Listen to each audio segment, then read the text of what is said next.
एक पुराने अभिनेता ने दर्शकों का ध्यान खींचने के लिए अपनी मौत का नाटक कर खुद को ताबूत में दफन कर लिया और एक मरकर फिर से जीवित होने का नाटक करने की योजना बनाई। वह एक ही बार में ट्रेंडिंग में आना चाहता था। अंतिम संस्कार के दिन सभी दोस्त, रिश्तेदार और इंडस्ट्री के अभिनेता शोक मनाने के लिए आए। इस पूर्व सुपरस्टार की स्क्रीन पर बार बार निक के जीवन काल के प्रदर्शन के क्लिप चल रहे थे, जिससे माहौल बहुत भारी हो गया था। बाहर के दुख की तुलना में निक खुद बहुत आराम से था।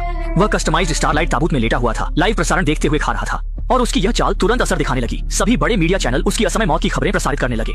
बाहर उन लोगों को देख रहा था जिन्हें सब कुछ छुपा रखा था। वे अभी भी बेवकूफों की तरह उसकी मौत का शोक मना रहे थे।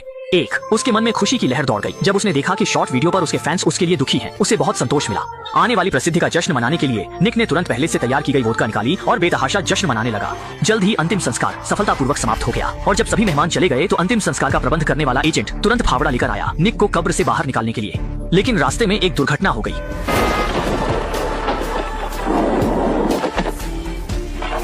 जमीन पर खून से लथपथ एजेंट को देखकर निक को लगा कि आसमान गिर गया है, क्योंकि उसकी मौत का नाटक केवल एजेंट को ही पता था। अब भले ही एजेंट किसी तरह बच जाए, उसे कम से कम कुछ महीनों के लिए अस्पताल में रहना होगा। तब तक वह खुद एक ढेर हड्डियों का बन चुका होगा। थोड़ी देर शांत होने के बाद निक ने पुलिस से मदद मांगने का सोचा, लेकिन ऐसा करने से उसकी सावधानी पूर्वक बनाई गई योजना बर्बाद हो जाएगी। कई बार सोचने के बाद उसने इस विकल्प को छोड़ दिया और अंततः दोस्तों से मदद मांगने का फैसला किया। हालांकि उसके फोन के सिम नए थे और उसके द्वारा भेजे गए संदेशों पर दोस्तों ने विश्वास नहीं किया, बल्कि उसे धोखेबाज समझकर ब्लॉक कर दिया। जब संदेशों पर कोई विश्वास नहीं कर रहा था तो निराश निक ने दोस्तों और रिश्तेदारों को फोन करने की कोशिश की। उम्मीद थी कि कोई तो उस पर विश्वास करेगा, लेकिन परिणाम स्वरूप कोई भी उस पर विश्वास नहीं कर रहा था कि वह वही निक है जो अभी अभी दफनाया गया था। ये देखकर निक बेहद निराश हो गया। उसने कभी नहीं सोचा था कि वह ऐसी स्थिति में फंस जाएगा।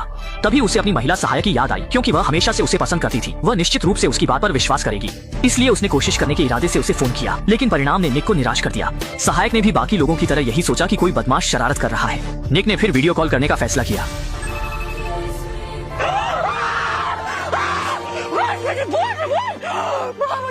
ये दृश्य देखकर सहायक इतनी डर गई कि उसकी हालत खराब हो गई। उसने सोचा निक भूत बनकर लौट आया है। जब तक निक ने पूरी घटना का विवरण नहीं बताया, तब तक महिला सहायक ने विश्वास किया। उसने कहा कि वह अभी कब्रिस्तान जाकर उसे बचाएगी।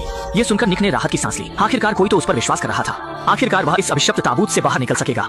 बाहर निकलने के बाद की खुशहाल जिंदगी का जश्न मनाने के लिए उसने फिर से वोदका निकाली और बिना कुछ कहे एक बड़ा घूंट लिया। फिर चुपचाप इंतजार करने लगा कि सहायक आकर उसे बचा ले। लेकिन उसने बहुत इंतजार किया पर सहायक नहीं आया, बल्कि मानसिक अस्पताल से फोन आया। दूसरी तरफ से पूछा गया कि क्या वह इस महिला मानसिक रोगी का परिवार है, क्योंकि वह अभी अभी फावड़ा लेकर आया था और बिना कुछ कहे लोगों के पूर्वजों की कब्र खोदने जा रहा था, यह कहते हुए कि मृत अभिनेता निक अभी भी जीवित है। सौभाग्य से कब्रिस्तान के सुरक्षा गार्ड ने समय पर ध्यान दिया, उसे बेहोश कर दिया और मानसिक अस्पताल भेज दिया। यह सुनकर निक ने जल्दी से कारण समझाने की कोशिश की, लेकिन नर्स ने भी उसे मानसिक रोगी समझ लिया और बिना कुछ कहे फोन काट दिया। देखते ही देखते उम्मीद टूट गई। निक का दिल एकदम टूट गया। आखिरकार वह किस तरह इस मुसीबत से बाहर निकल सकता है, और इस स्थिति का कारण निक की अपनी गलतियों के कारण है। एक समय में वह एक बड़ा सितारा था। उसकी शोहरत असीमित थी। अक्सर अपनी शीर्ष स्थिति का फायदा उठाकर महिला अभिनेत्रियों को जबरदस्ती वैन में पटक कर स्क्रिप्ट पर चर्चा करता था और कभी-कभी बड़े सितारे की तरह व्यवहार करता था। जानबूझकर फिल्म क्रू को 5 घंटे तक इंतजार करवाता था। इतना ही नहीं, शूटिंग के दौरान वह महिला अभिनेत्रियों को अनुचित तरीके से छूता था, जिससे निर्देशक बहुत नाराज हो जाता था, क्योंकि वह